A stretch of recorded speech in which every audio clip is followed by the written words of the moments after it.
So I first got involved in Young Life during my sophomore year of high school.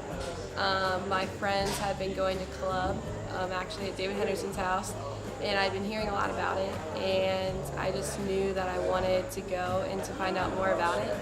And so I went, and I don't know if I had any expectations going into it, but it blew my mind, and I knew that I wanted to keep going and to keep hearing from Dan and the other leaders. And so then I started going to campaigners, which is where I could learn more about the talks every week and what they were experiencing, and just what the leaders wanted to share more about the Lord. So I got really involved during my sophomore year, and I continued that way through the rest of my high school career. And I went to camp after my sophomore year at Rockbridge, and that's where I met the Lord and began a relationship with Him. So what really drew me in to Young Life and to the message that they were giving me was just that, I'd grown up in the church, and I always had this idea that my actions, that if I was a good person and did good things, that the Lord would love me. And ultimately that wasn't true. Like, the Lord was going to love me regardless of that, and it just depended on whether or not I wanted a relationship with Him. And so that relational aspect that I had never really heard of, and that's what really drew me in to Young Life, and to beginning a relationship with the Lord.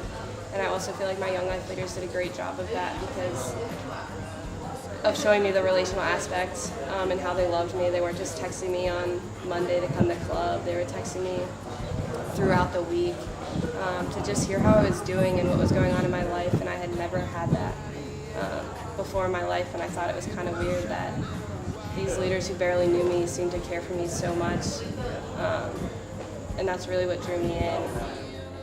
So being a Young Life leader has stretched me so far outside my comfort zone. It's crazy.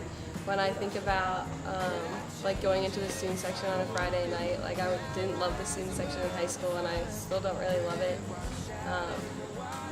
But I go in knowing and relying on the Lord, because I can't rely on my own personal capabilities to meet kids and connect with them. I really have to rely on the Lord and just trust in His faithfulness, that He's going to show up in any situation.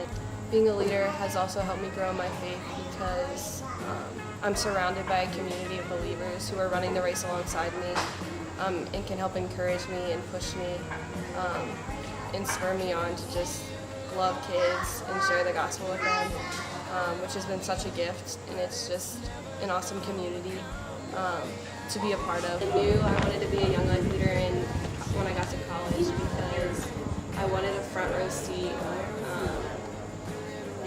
in seeing the Lord transform high school kids' lives just like He transformed mine.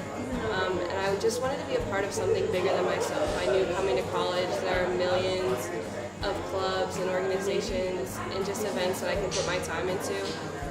But I wanted to make sure that the time I was spending was life-giving and ultimately glorifying to Him. And so being a Young Life leader allows me to embrace that.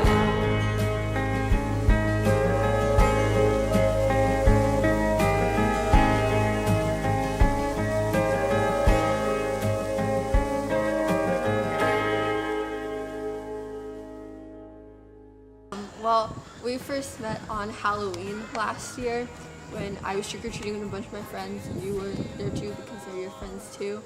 And you dressed up as Lady Liberty, which is funny because your name is Lib, so Liberty. I'm probably the only one who thinks that's funny. That's when we first met. Well, I met Jesus last year when I started going to club, and then I kept going to campaigners, so really similar to Libby's story. And it wasn't really until Young Life Camp at Saranac in New York this past summer that I started a relationship with Jesus, and that sort of just changed my life ever since then. So Libby plays a role in my life now by being someone who I'm really close with, who I can always go to about anything. Also, we share a mutual love of Chick-fil-A, so that includes many breakfasts and many dinners. And she will come to a lot of my football games at my school, and she'll come to my field hockey games, and she's just a really great support system in my life.